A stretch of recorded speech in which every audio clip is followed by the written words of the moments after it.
شہید ناموس رسالت صلی اللہ علیہ وسلم غازی علم دین علم دین شہید 4 دسمبر 1907 عیسوی بمطابق 8 ذیقعد 1326 ہجری بروز جمعرات کوچہ چابک سوارا محلہ سرفروشاں سریاں والا بازار کڑا چیتے والا تکیہ سادواں اندرون رنگ محل لاہور میں پیدا ہوئے۔ پڑھائی میں عدم دلچسپی کے باعث کم عمری ہی میں والد انہیں اپنے ساتھ کام پر لے جانے لگے۔ اس طرح علم دین باقاعدہ کسی مکتب سے تعلیم حاصل کرنے کے بجائے اپنے خاندانی پیشے ترخان سے وابستہ ہو گئے۔ 1920 میں متعصب ہندوؤں نے مسلمانوں کے خلاف شدھی اور شنگٹن نامی تحریکیں شروع کی۔ ان تحریکوں کے ذریعے شردھانت جیسے متعصب ہندوؤں نے فضا کو خراب کرنے اور نفرت پھیلانے میں ایڑی چوٹی کا زور لگا رکھا تھا اور مسلمانوں کی دل آزاری کرنا ان تحریکوں کا مقصد تھا۔ ان تحریکوں میں لاہور کے 2 متعصب پروفیسر پنڈت چموپتی اور پنڈت چنتامنی پیش تھے۔ 1899 میں متعصب ہندوؤں کی تنظیم شریمتی آریہ پریتی ندھی سبھا نے رسوائے زمانہ کتاب ستیارت پرکاش شائع کی۔ اس کتاب میں مسلمانوں کے خلاف زہر اگلا گیا۔ اس کتاب کا آخری ایڈیشن 1 نومبر 1927 کو لاہور کے ایک اشاعتی ادارے راجپال پبلشرز نے شائع کیا۔ راجپال پبلشرز کی شائع کردہ اس رسوائے زمانہ کتاب کی اشاعت کے بعد مسلمانوں کا متفق مطالبہ یہ تھا کہ اس ناپاک کتاب کو فی الفور ضبط کیا جائے اور اس کے پبلشر راجپال کو سزائے موت دی جائے۔ ایسا ممکن نہ ہوا تو مسلمانوں کو ناموس رسالت پر قربان ہونے کا سبق اچھی طرح یاد ہے۔ کروڑوں مسلمانوں میں غم و غصے کی لہر دیکھ کر انگریز حکومت نے 24 مئی 1924 عیسوی کو شیطان صفت راجپال کے خلاف زیر دفعہ 153 تعزیرات ہند مقدمہ درج کر لیا۔ ماتحت عدالت نے اس ملعون کو 18 جنوری 1927 عیسوی کو 1.5 سال قید بمشقت اور 1000 روپیہ جرمانے کی سزا سنائی۔ یہ مسلمانوں کے نزدیک اتنے بڑے جرم اور گستاخی کے لیے سزا کے بجائے مذاق تھا۔ عدالت کے اس فیصلے سے مسلمانوں کے دل چکنا چور ہو چکے تھے۔ ملعون راجپال کو بری کرنے کے عدالتی فیصلے نے مسلمانوں کے جذبات کے علاوہ پر تیل کا کام کیا اور دیکھتے ہی دیکھتے برصغیر میں مسلمان راجپال ملعون اور اس کی رسوائے زمانہ کتاب کے خلاف یکجان ہو کر اٹھ کھڑے ہوئے۔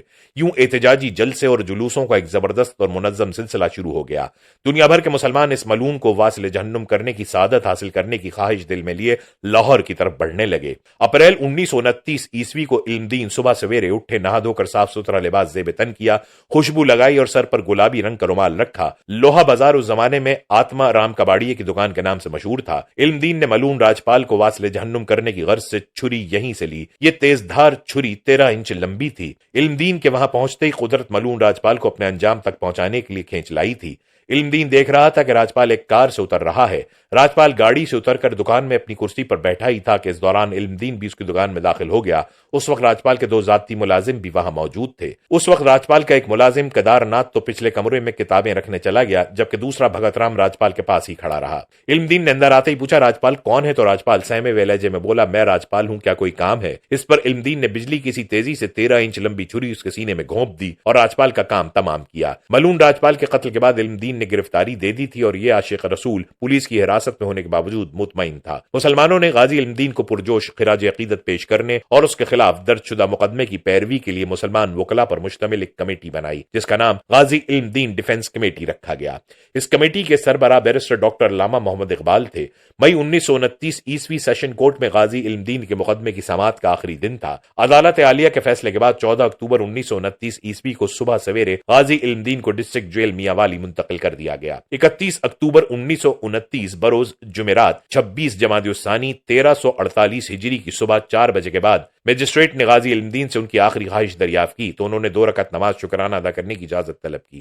تختہ دار پر پہنچ کر رسہ ان کے گلے میں ڈال دیا گیا تھا، پھر آنکھوں پر سیاہ پٹی باندھی گئی اور سیاہ لباس پہنا دیا گیا اور ہاتھ پاؤں باندھ دیے گئے۔ اس وقت غازی علم دین نے ارد گرد کے لوگوں کو مخاطب ہو کر کہا تم گواہ رہنا کہ میں نے حرمت رسول کے لیے راجپال کو قتل کیا۔ غازی علم دین شہید کی نماز جنازہ لاہور میں 4 مرتبہ پڑھائی گئی۔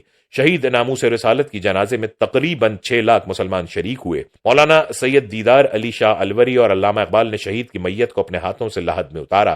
اس موقع پر علامہ اقبال نے غازی علم دین شہید کا ماتھا چوما اور تاریخی جملہ کہا اسی تے گلاں کردے رہ گئے تے ترخانہ دا منڈا بازی لے گیا۔